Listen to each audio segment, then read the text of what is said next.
So shoot, where do you want to start? All right. So why did you start Raphology, and what is it? Raphology. Raphology came to be as this idea.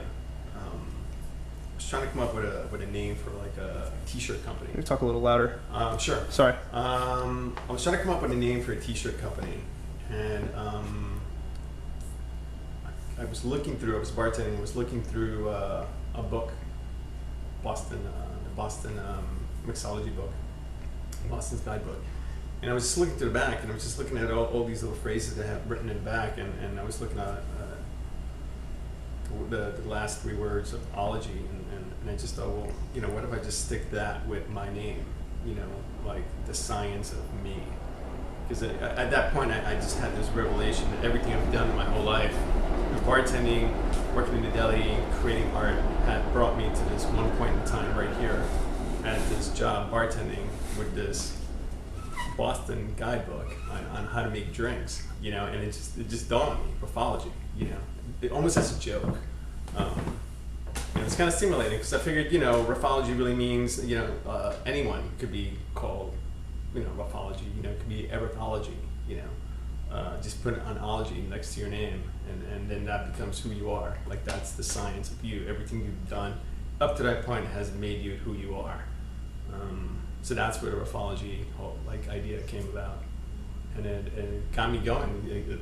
Things just started happening. Suddenly I became self-aware of who I am, about artwork, how creating art for me got me closer to reaching goals that I never thought could be possible or even achieve. Because in life you have all this negative energy that's coming at you, and you're kind of dodging and trying to stay positive and stuff. And art for me always kept me in a totally positive place, very energized, feeling really, really hopeful, creating and then having something there after you created it felt like, I had, some sort of evidence of creating, of connecting with energy, of just being one with yourself. And that just started with the whole artwork. This is where I just started just really creating a lot of art. I was always going to art school, but never really got in touch with art to that degree until that one moment when that whole Raphology thing came about, and suddenly something happened. It just kind of clicked, and I just haven't stopped drawing since. It's been good. Yeah. Nice. Yeah, I just ran on for hours, man. So you said that discovering Raphology allowed you to reach goals that you've never even dreamed of. Yeah. What were the goals that you never dreamed of that Raphology allowed you to realize? To believe in myself, to become self-aware and just connected with people around you. I wanted to really, I was always creating art and kind of wanted to get my artwork out there, I wanted to kind of reach a larger mass and create, have the artwork sort of create some sort of positive influence on someone, have it affect someone in a positive way, that once you see the work, maybe you're connecting with that person or that work of art, and that can trigger some sort of positive energy in you to kind of want to keep going forward and become sort of hopeful, kind of like a healing sort of effect, so I just thought, creating art would help me do that, and suddenly I started getting shows and started kind of, people were starting to connect with the work, and the word started kind of getting out, and that started generating more interest, and it kept me in a place where I'm consistently kind of creating all the time. There's always something coming up that I want to do some kind of artwork for, or just something that just keeps, things that just keep happening, just keeps me kind of going somehow. Do you feel like it's a constant struggle? Or is it? It could be. It could be if you want it to be a constant struggle. It doesn't have to be. Sometimes, I'm constantly struggling with it all the time, because sometimes you're having a good time working on this piece, and you're kind of grooving and you're kind of flowing with it, and then suddenly you get kind of stumped, and then you're trying to work it out, and it becomes almost like a disaster, like a beautiful disaster. But then you're kind of okay with it. You're like, all right, it doesn't have to be like an amazing work of art, and maybe that was just like a little exercise, then you go on to the next one. It's almost like exercising, like when you want to go for a really good run, or Sometimes you go for a really good run, and sometimes you try to go for a really good run, and it's just you're just kind of struggling with it. But you kind of do it anyway, just to kind of push yourself to see if you can still kind of do it. So sometimes it's not so bad, but it's kind of like that. You kind of gotta have a little fun with it, Right. What are some other steps that you see as being significant to bringing you to where you are today? Steps. Things you overcame. Like, how did you get from that moment in time when you realized that Rafaology is something that you want to take to the next level, to how did you get from there to here? And how do you plan to allow that energy to keep you moving forward? Oh, that's a really big question.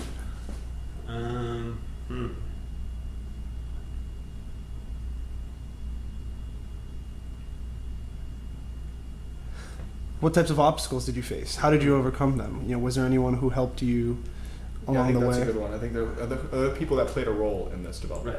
Right. Everyone I've ever met. It's hard to pinpoint because it's not like it's just like this one like ABC thing. It's really like a series of things that keep happening, or a series of accidents that kind of keep putting you on a positive path.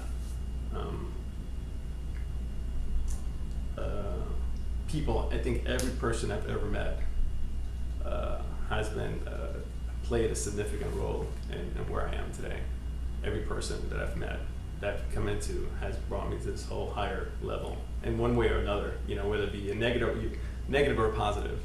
The negative is always like a kind of positive. So even meeting that person or having a relationship with someone, whether it worked out or didn't work out, or jobs I've had, they all played a significant part in bringing me to reaching a sense of accomplishment or nirvana, so to speak.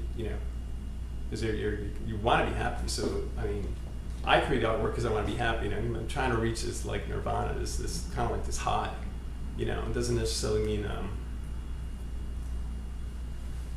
that I want to get the artwork in a sense of like celebrity status. Because you have artists that want to get really well known. And then you have artists that kind of want to carve their niche in history. I'm just creating art to get me to a higher level, wherever that's going to take me. But if it gets me known in some gallery or some museum or something, that's pretty awesome. If I can carve a niche in art history, like a positive niche in art history, it'd be kind of nice to actually create a body of work that makes a difference. To help people reach a higher level. So how do you define success, specifically with respect to? I don't know if I can define. I don't know how to define that really. I think how do you define this? I'm learning the process right now. Do you define? Do you have a definition of success? Or no, I don't. No, I can't. I'm not sure if what is success. I can say what is happiness. It all depends. Success. It's sort of, I guess, means having some amount of wealth or something coming into your experience. But. Which I feel kind of funny about, because really success seems to be a positive thing. But I wanted to define success as reaching a sense of nirvana, or just reaching a place where you're completely like at peace with yourself, and you're like in a blissful place.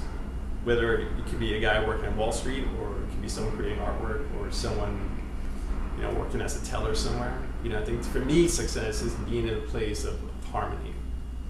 That to me is success. And then anything else that comes down is like gravy. But if you can be in a place of harmony, regardless of where you're at, or with or without stuff, if you can be harmonious, I think that's success for me. How do you approach daily things differently than others that allow you to continue to embrace happiness and nirvana in such a way that you do? What's your outlook on these encounters that you have on a daily basis? Well, I try to be grateful with everything that I have. I try to remind myself to be grateful when I wake up in the morning. That usually what I've realized as an exercise, like going to the gym, you like do crunches and shit. When you want to get your 6-pack, 8-pack. Mentally, if I wake up in the morning in a positive place, I try to visualize a positive day. If I can spend like at least 5 minutes, it's great. 10 minutes is even better. Sometimes I don't have time. I can only put in like maybe 2 minutes because I'm rushing off to go somewhere, and I can see how my day may not be as good, you know, it's slightly off. I'm like, you know, I should have just spent another 3 minutes, you know, just getting that thing, just tweak it just right. But at least doing that kind of puts me in a positive place. It just sets things off where I start running into people that I haven't seen in a while, or I can just, I'm sure you guys have experience. You think about someone and you kind of run into them, you know. But what if you can do it do it in such a way that if you need to run into that person, you can actually make it happen, you know, and maybe run into them in about maybe 2 or 3 days. You know, it's sort of like a mental exercise of like kind of embracing self-awareness. And then once you notice that, then you feel a lot more hopeful the next day, because you know you can really kind of start creating your day if you do it a little bit at a time. You just become self-aware and start just picturing how you want your day to go, and then that puts you in a place where things just start falling into place. What are some mistakes that you've made, and how have you learned from them? Some of the mistakes that I've made, I don't know. I'm not sure we don't want to talk about that. It's kind of weird. I didn't want to talk about my mistakes, man. So no, I ain't talking about that. I don't need people knowing my mistakes. But I do try to do the complete opposite of whatever that mistake was. You know, that's what I've learned. It's like, all right, dude, whenever that situation comes up, if you can do the opposite of that mistake, if you can remember that, you know, experience, do the opposite and you'll be all right. You know, so I mean, I sort of take my mistakes as a gauge, you know, and I just follow through, and that kind of helps me too. It kind of keeps me out of trouble. It keeps me kind of in a place where I'm running into people that I want to talk to, you know, or people that are successful or inspired like you guys, you know. That puts me in a place where I start attracting all that stuff. Because meeting you guys was like no accident. I mean, that was kind of funny.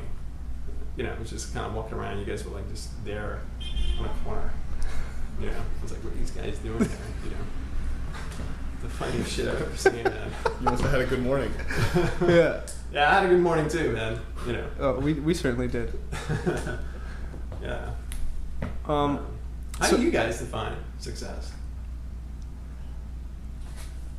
Personally, the way that I define success is, I think I did mention this before, incorporating things that I learn from different people in different places in time into my daily life, and realizing that, you know, if I find myself in a situation, all of a sudden this piece of advice that I got from someone that maybe they didn't even intend for it to be advice, maybe it was just something I noticed, it'll just like come from the ether.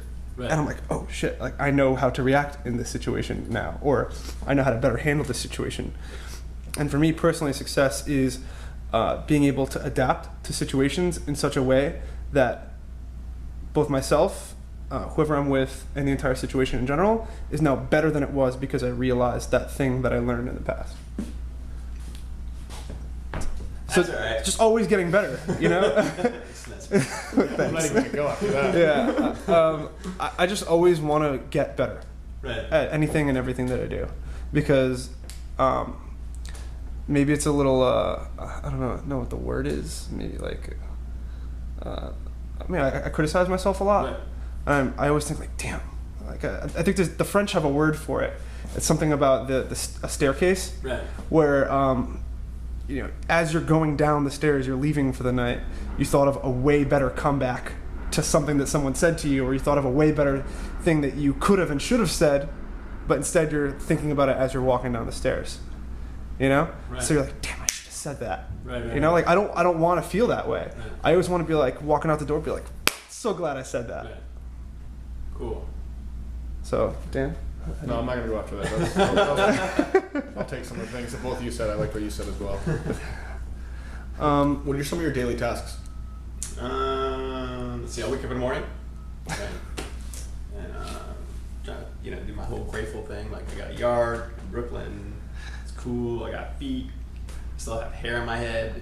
You know, little things, right? Little tiny things. And then I'll go to the gym, you know, go for like a run or just do some kind of cardio, some kind of workout, just to kind of help increase my endorphins, you know, and it helps you stay in a positive place, you know, and clothes fit a little better, you know, and kind of flushes out your body and stuff. Then from there, I'll go home, you know, if I'm going to work, then I'll maybe do some work on the computer, you know, maybe do some editing, Then I'll take like a nap, get up, go work, bartend, and I'll bartend for like maybe 4 days. And after that, I got like 3 days off. And today's Wednesday, right? Wednesday. Like Tuesday's my day where I kind of recoup. So I recoup, I'm a little groggy, you know, kind of like, you know, you wake up, I'm like, all right, I only had like 6 hours of sleep. But, you know, I gotta get up and get some stuff done, you know, and then you kind of shake that whole thing off and go to the gym, do whatever I gotta do, and then I'll head to the studio. And I'll just come here and I'll work on whatever needs to be done. Like at the moment, what you guys see here is actually lumber for a loft that I'm gonna build. But like I had it here for like 3 months, you know, I've been kind of like set it up, and then it's sort of like, you know, these other things started, you know, happening and stuff. So I'm hoping once I get this artwork done, I can like get back into that and actually bang that out. That'd be sweet. I'm standing on the loft. You sure are. The potential of a loft, yeah. And I got some friends that are gonna help me out, so it'll be great to have them come in and bond. You plan on building the loft here? Yeah, it'll be like right here. Like when you say loft, you mean like a place to crash? You can crash. I'm not building it to crash. Just want to put like a couch up there? No, I'm building it to get all the stuff that's here up there. So the whole idea is to clear all this out and stick it all up there like storage. So it'll just be storage, workplace. I'm gonna have a wood shop over here. So the whole idea is to set everything up so that I can just store everything, have all that's up there, and have it be like a workshop here, because I'm constantly doing sculptures or I'm always building something, you know. So there's always some kind of piece of wood being cut somewhere. So I figured I could make it very efficient as a workshop on that corner, and then this will be open, just to be a painting area. So yeah, let's talk about advice maybe. Yeah, well, I'm kind of curious how you feel about motivation in general, because you seem to have a very positive outlook on art and life and... Oh yeah, well, that's because when I did the opposite, talk about mistakes, right? When I wasn't positive, you know, it was completely, things were just bad, you know, and it was just snowballing all the time. Like I would just be like, you know, having a cranky day, try to stay positive, right?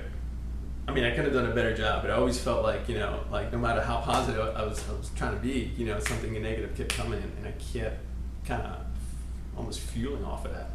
And it was just bad. It was like a bad, like 3 years where I was kind of like not doing artwork, and I kind of gave up on art, and it was just not really connected with anything. And then I realized that the more I thought that way, the worse things got. So, you know, and the better I thought about things, you know, the better things got. But I didn't realize that if I kept thinking better thoughts, it would actually get me out of that. You know, sort of just happens by accident. I thought just feeling good or feeling bad was just like accidental, like, you know, like poker. I had no idea you can actually kind of control that, and actually, you know, neutralize or at least bring down a level of negative stuff that's going on around you. You can actually control a good amount of it, you know, just by vibrating like energy. And then I found that the more I thought about good, positive things, the more things kept coming my way. So I decided to just try to think as positive as possible, just to get me to reaching any kind of goal that I might want to reach, you know. So do you ever encounter rejection with respect to your artwork and your... Well, sure. I mean, if you have a show, right? Like I've had a show in the past, and you know, you don't sell a piece of work. Sometimes sometimes you're like, well, did they like that work? Did they not like it? Why didn't it sell? You know, so you feel kind of strange. I mean, sometimes, you know, it can kind of mess with your head a little bit, you know. But then you realize, hey, it's not a big deal. I mean, you know, if it didn't sell, it didn't sell. You know, it's not. Who cares? Really, it doesn't mean anything. It doesn't mean the work is good or bad or anything. It just means it just didn't sell. So, what allows you to come to that realization rather than sticking with that confusion and suspicion about, you know, whether or not people do or don't like your things? Like, how do you resolve that conflict? It seems like he doesn't choose to resolve that conflict because it's not a conflict in his mind. Yeah, I mean, the way I resolve it is by actually not making it into a conflict. So yeah, good call. You know, it's almost like it's not a big deal, but not really thinking it's a big. I mean, I don't try to even resolve it. It's just like whatever. Yeah. You know, it's cool. You know, as long as the artwork has a bit damage or like didn't disappear or something. You know, I mean, it's cool. It's fine. you know. Essentially did the artwork because it made me feel good. So it's sort of like the stuff that I do, or a large body of the work that I do is really a result of feeling good. So the better I feel, sometimes the better the drawing looks, or for me anyway, I mean, the better reaching the goal or the message that I'm conveying on the canvas. That kind of comes through a little bit better or stronger, you know. And sometimes, I mean, I've done it where I've created works of art where I didn't sleep for like 4 days. You know, and then you look at it, you're like, I don't know if that's really good or bad. But it's actually interesting because you see my decisions and you see where things went awry, you know, where things were kind of inspired because I wasn't sleeping. I was just trying to force myself to physically stay in a positive place, you know. Kind of like a Navy SEAL or something, you know, it's kind of ridiculous, like a spiritual Navy SEAL. But yeah, you know, I realized after that, you know, I actually enjoy, you know, creating artwork when I'm well rested. So I'm not sure that I even answered that question. I just kind of. It was good either way. So do you feel like there are different types of motivation? Like you can be motivated by different types of things and different types of energies?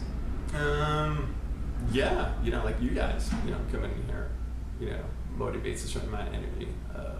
Walking down the street, eating a piece of fruit, you know, it comes from anything, you know. Suddenly you get this, like, you know, again, this epiphany, you know, it could be from anything, you know. Something could be a piece of music that maybe lasts about, maybe, for me, in my case, like 4 seconds. I'll hear something, and I'm like, oh, and that makes a connection with something, and then this image kind of just appears, you know. Almost like a hyper kid, you know, like this thing kind of like zips into my head, and I try to jot it down or try to create like a little rough sketch of it, you know, for later. You know, I'll just write for later, and I'll just leave it there. I'm like, all right, cool, now I can just go back and like relax and watch TV and just tell, you know, my work's done for the day. But it comes from anything, from everywhere, you know. It's I think the idea is to try to keep yourself open to let those happy accidents happen. And that inspires, like, you know, all kinds of stuff, man. You know, like you guys, like a happy accident, boom, you know, and here you are. Yeah. What's your advice for people who want to start things? I just do it. You know, just like the old Nike commercial, man. It's just do it. The quicker you do it, you know, the better you feel. That's the way I see it. So the quicker you do it, the better you feel. But you have to feel good about it. You can't just, I mean, it's okay to kind of want to do something, to jump out and just say, you know, I'm just going to do it. But if you're miserable doing it, it's no point in doing it, because then it's not joyful. You know, it just comes crashing down. So whatever project or whatever idea that comes into you, just be really happy with what it is that you're going to do with it. You know, as long as you feel good with the project, you know, just do it. So for those moments when people lose that motivation and lose that feeling of happiness and you know, approaching nirvana, when they lose that, or when you lose that, right, how do you get it back? And what would your advice be to people who want to get that back if they should fall into the same circumstances? Dude, literally, I mean, I don't know. I mean, you can't really make someone want to do it. I mean, they have to kind of want to do that. I mean, it's either you. I mean, you can do some physical things, like physically, like when you go to the gym, right? I mean, there's some physical things that you can do when you're having a shitty day and you say to yourself, you know, everything's going bad. You can physically do something where you can kind of meditate. You know, I mean, the different types of meditation, you know, literally just sitting down and just chilling, you know, just like just chill and just look at a white wall, you know, will just calm you down, and it sort of resets the whole clock, you know, on a physical level. And then when you can go out, things will start falling into place again. Spiritually, I mean, all I can think of is use yourself as an example. You know, think about other times where you had a really bad day, and then how you pulled yourself out of it. Because I mean, it didn't last for long. I mean, you were happy at some point, I'm sure, between that bad day and this bad day. I'm sure somewhere in the middle you had a happy time. So it's kind of cool exercise to kind of look back and be like, all right, so this has happened. You know, this thing happened to me before, or I had a bad experience before, but I remember coming out of that moment. You know, and you kind of try to set the same pace for yourself. You know, again, sitting down, meditating helps. You know, keeping in mind that you're gonna be able to get out of this, you know, everything's gonna be fine. You kind of talk yourself down a little bit, and you just, I mean, the subconscious mind is like amazing. So if you just calm yourself down and talk yourself down, it just resets your whole system, and things start falling into place, and you start feeling inspired. You'll get little trickles of things that start coming your way, like little breadcrumbs, and you kind of just follow through with it. What is your feeling, and what's your opinion on starting in general? What do you mean? Should people? I mean, what does starting mean to you? And I guess what I'm getting at with this is really asking, would you encourage others to start? What does starting mean to me? I think that falls back to the whole, like, just do it. You know, starting means to me that the sooner you start, the better you feel. You know, that's the one thing I can, the only thing I can say is the sooner you start doing whatever it is that feels good, just do it. You know, that's what starting means to me, and that it'll just put you on a positive path.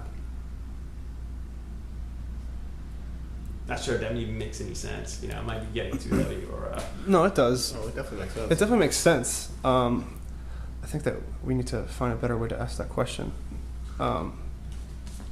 Because, so people have things in their lives that they want to do, but they don't do it for one reason or another, right? Either they're lazy, they procrastinate, they're afraid, they're complacent with their current situation, and, you know, so you think about something once and you're like, oh, I should do that, right? And 2 weeks later, you haven't done it yet, which means you're okay with not having done that thing, right? So I know that your advice is, you know, just freaking do it, essentially. But But I mean, look, I want to say just freaking do it, but just freaking do it because it'll make you feel good. In other words, it's like, you know, it's gonna feel good. You know what I mean? It's like sex. You know, it feels good. You know, I mean, I've seen some people that I'm sure they're super out of shape, but they love having sex. You know, I mean, it's a physical thing. So it's when you do it, you're gonna feel good. So that's really the motivation, is feeling good. We all want to feel good, you know. So I mean, the start thing, it's really about feeling good. So, you know, do something that feels good. You know, do a project that's gonna feel good.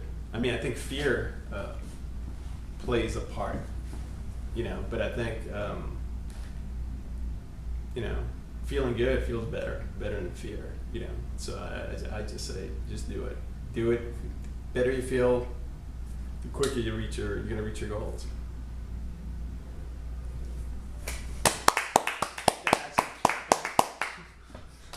you have to, man.